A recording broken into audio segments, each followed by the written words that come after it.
সুপ্রিয় দর্শক, আসসালামু আলাইকুম। সবাইকে স্বাগত জানাচ্ছি আজকের গুরুত্বপূর্ণ সংবাদে।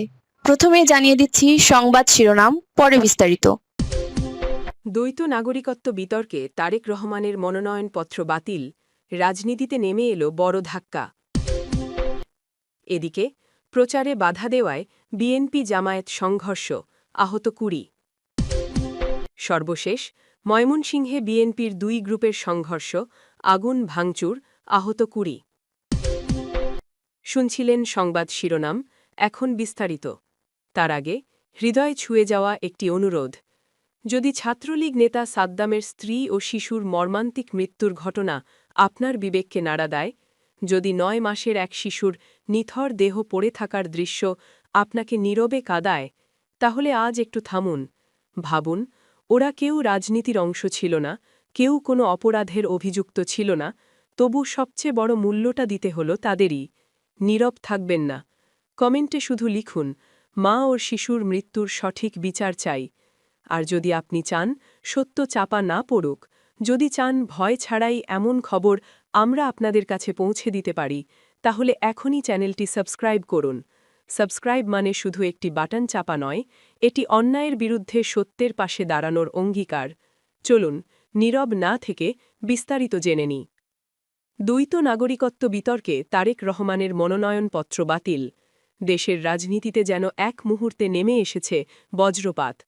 নির্বাচন কমিশনের একটি সিদ্ধান্ত ঘিরে তোলপাড় পুরো রাজনৈতিক অঙ্গন।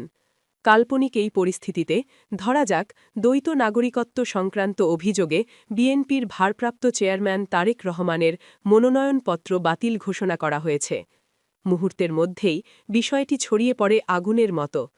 নির্বাচন সংশ্লিষ্ট সূত্রের বরাতে বলা হয়, দাখিলকৃত কাগজপত্রে নাগরিকত্ব সংক্রান্ত তথ্য নিয়ে গুরুতর অসঙ্গতি পাওয়া গেছে। গণপ্রতিনিধিত্ব আদেশ এবং সংবিধানের ৬৬ অনুচ্ছেদের ব্যাখ্যা টেনে রিটার্নিং কর্মকর্তা জানান, কোনো ব্যক্তি যদি বিদেশি রাষ্ট্রের নাগরিকত্ব গ্রহণ করেন বা আনুগত্য প্রকাশ করেন, তবে তিনি সংসদ সদস্য হওয়ার যোগ্য নন। এই কাল্পনিক ঘোষণার পরপরই নয়াপল্টন থেকে শুরু করে জেলা উপজেলা পর্যায়ে বিএনপির নেতাকর্মীদের মধ্যে চরম উত্তেজনা ছড়িয়ে পড়ে। দলটির পক্ষ থেকে একে রাজনৈতিক চরিত্র হননের পরিকল্পিত চূড়ান্ত ধাপ হিসেবে আখ্যা দেওয়া হয়। বিএনপির শীর্ষ নেতারা দাবি করেন, তারেক রহমান রাজনৈতিক আশ্রয়ে অবস্থান করলেও তিনি কখনোই বাংলাদেশের নাগরিকত্ব ত্যাগ করেননি। তাদের ভাষায় দ্বৈত নাগরিকত্ব ইস্যুটি উদ্দেশ্যমূলকভাবে সামনে এনে নির্বাচনের আগেই প্রধান বিরোধী শক্তিকে মাঠের বাইরে রাখার নীল নকশা বাস্তবায়ন করা হচ্ছে। অন্যদিকে নির্বাচন কমিশনের কাল্পনিক বক্তব্যে বলা হয়, এটি কোনো রাজনৈতিক বিষয় নয়, বরং একটি সম্পূর্ণ সাংবিধানিক এবং আইনি বিষয়। আবেগ দিয়ে সংবিধান চলে না, নথিপত্র দিয়েই সিদ্ধান্ত নিতে হয়। রাজনৈতিক বিশ্লেষকরা মনে করছেন, এমন একটি সিদ্ধান্ত বাস্তবে হলে দেশের নির্বাচন পরিবেশ মারাত্মকভাবে প্রশ্নের মুখে পড়বে। কারণ প্রধান বিরোধী দলের শীর্ষ নেতাকে নির্বাচন থেকে বাদ দেওয়া মানেই পুরো নির্বাচন প্রক্রিয়ার গ্রহণযোগ্যতা নিয়ে বড় বিতর্ক সৃষ্টি হওয়া। এই পরিস্থিতিতে হাইকোর্টে রিট, রাজপথে আন্দোলন, আন্তর্জাতিক মহলের দৃষ্টি সব মিলিয়ে দেশ প্রবেশ করতে পারে এক গভীর রাজনৈতিক সংকটে। দ্বৈত নাগরিকত্ব ইস্যু তখন আর শুধু আইনি বিষয় থাকবে না, পরিণত হবে রাজনৈতিক অস্তিত্বের লড়াইয়ে। সবশেষে প্রশ্ন থেকেই যায়, যদি এমন কিছু সত্যি ঘটে, তবে কি তা আইনের শাসন নিশ্চিত করবে, নাকি রাজনীতিকে আরও অস্থির করে তুলবে? আপনার মত কি? দ্বৈত নাগরিকত্ব ইস্যু কি সত্যিই মনোনয়ন বাতিলের যথেষ্ট কারণ হতে পারে? কমেন্টে জানাতে ভুলবেন না। এদিকে প্রচারে বাধা দেওয়ায় বিএনপি জামায়াত সংঘর্ষ, আহত ২০। লালমনিরহাটের হাতীবান্ধায় নির্বাচনী প্রচারণা ও গণসংযোগকে কেন্দ্র করে বিএনপি ও জামায়াতের সমর্থকদের মধ্যে সংঘর্ষের ঘটনা ঘটেছে। এতে উভয় পক্ষের অন্তত ২০ নেতাকর্মী আহত হয়েছেন। এই ঘটনায় একে অপরকে দোষারোপ করেছে। খবর পেয়ে ঘটনাস্থলে গিয়ে পরিস্থিতি নিয়ন্ত্রণে আনে পুলিশ। রবিবার ২৫ জানুয়ারি বিকালে উপজেলার টংভাঙা ইউনিয়নের ২ নম্বর ওয়ার্ডের কাঁসাইটারি এলাকায় এ ঘটনা ঘটে। তাৎক্ষণিকভাবে আহতদের নাম পরিচয় পাওয়া যায়নি। এ সময় কয়েকটি মোটরসাইকেল ভাঙচুর করা হয়। আহতদের হাতীবান্ধা উপজেলা স্বাস্থ্য কমপ্লেক্সে ভর্তি করা হয়েছে। পুলিশ, স্থানীয় ও দলীয় সূত্রে জানা গেছে লালমনিরহাট ১ অর্থাৎ পাটগ্রাম ও হাতীবান্ধায় বিএনপির ধানের শীষ প্রতীকের প্রার্থী হিসেবে প্রতিদ্বন্দ্বিতা করছেন দলটির কেন্দ্রীয় নির্বাহী কমিটির সদস্য হাসান রাজীব প্রধান। একই আসনে জামায়াতে ইসলামীর দাড়িপাল্লা প্রতীকের প্রার্থী হিসেবে লড়ছেন দলটির কেন্দ্রীয় কমিটির শিল্প ও বাণিজ্য বিষয়ক ভাইস প্রেসিডেন্ট আনওয়ারুল ইসলাম রাজু। বিকালে ওই এলাকায় জামায়াতের নেতাকর্মীরা গণসংযোগে গেলে বিএনপির নেতাকর্মীরা বাধা দেন।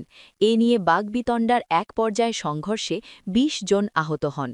টংভাঙ্গা ইউনিয়ন বিএনপির সদস্য সচিব আশরাফ আলী বাংলা ট্রিবিউনকে বলেন, বিএনপি জামায়াতের মধ্যে সংঘর্ষের খবর পেয়ে মীমাংসা করার জন্য ঘটনাস্থলে আসি।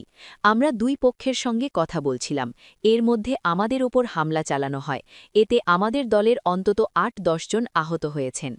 জামায়াতের মহিলা শাখার এক সমর্থক বলেন, বিকালে আমরা ২ নম্বর ওয়ার্ডে গণসংযোগ করতে এলে বিএনপির লোকজন বোরকা পরা দেখে আমাদের বাধা দেন।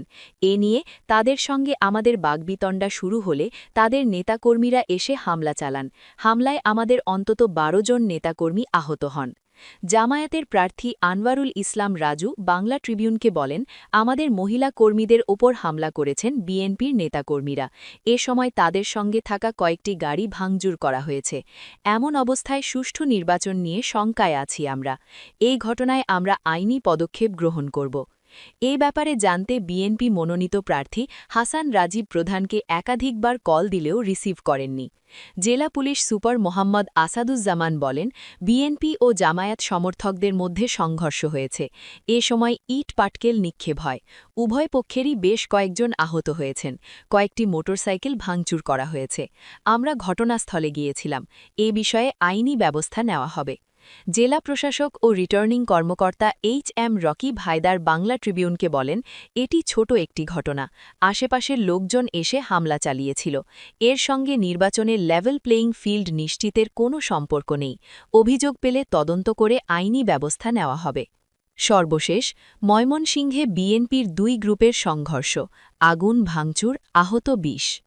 ময়মনসিংহ ১১ অর্থাৎ ভালুক্কা সংসদীয় আসনে বিএনপির দলীয় প্রার্থী ও স্বতন্ত্র প্রার্থীর সমর্থকদের মধ্যে ধাওয়া পাল্টা ধাওয়া ও সংঘর্ষের ঘটনা ঘটেছে। এতে উভয় পক্ষের একাধিক কার্যালয়ে ভাঙচুর ও অগ্নিসংযোগের পাশাপাশি অন্তত ২০ জন আহত হয়েছেন।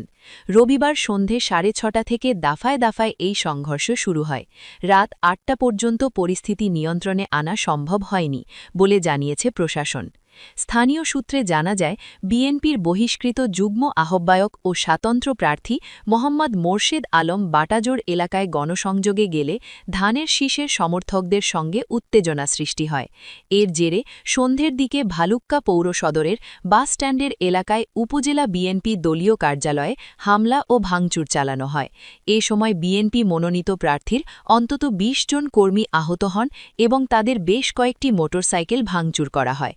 পরিস্থিতি আরও উত্তপ্ত হলে পৌর ছাত্রদলের সদস্য সচিব আদি খান শাকিলের কার্যালয়ে হামলা চালিয়ে ভাঙচুর ও অগ্নিসংযোগ করা হয়।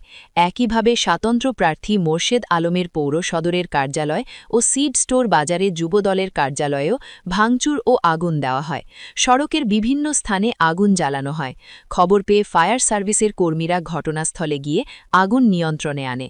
ভালুক্কা থানার ভারপ্রাপ্ত অধিকর্তা মোহাম্মদ জাহিদুল ইসলাম বলেন, পরিস্থিতি নিয়ন্ত্রণে পুলিশ কাজ করছে এবং এলাকায় অতিরিক্ত আইন শৃঙ্খলা বাহিনী মোতায়েন করা হয়েছে।